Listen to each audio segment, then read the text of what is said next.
best player of the game with 30 points, 15 rebounds, and 2 assists. Curl Figueroa of the Pampanga Delta Pradera. Curl, Coach Alan really relied on you on this game. How would you carry this momentum in the championship game tomorrow? Ginagano lang namin na mabuti. Lalaban kami na maayos bukas.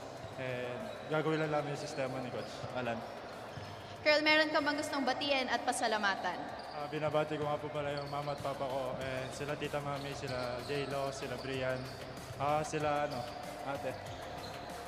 Thank you, Curl. One of our SLA Junior World Showcase Best Player of the Game of the Pampanga Delta Pradera, Kenji Moral with 23 points, 14 rebounds, and 11 assists.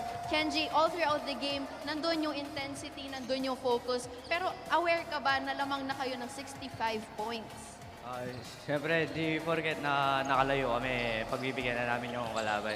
Siyempre, kumukuha rin kami confidence para sa finals na para pag maglalaro kami, ready kami. Yun lang. Kenji, meron ka bang gustong batiin at pasalamatan? Una-una, nagpapasalamat po ako kay God na binigay niya yung win na to. Sa Governor Del Pineda po. And kay Boss Daniel Pineda po. And sa family ko nanonood dyan. Sila mama ko, papa ko, and Tito Mitch Perez, and Tita Ping. And kay Lolo Nestor, and kay Mamay, kay Auntie Kay, and kay Tita Lulay, and kay Luke, and sa girlfriend ko na sa UK, si Angeline, and sa family niya. Thank you. Thank you and congratulations, Kenji, and to your team, Enzo and Coach Pancho.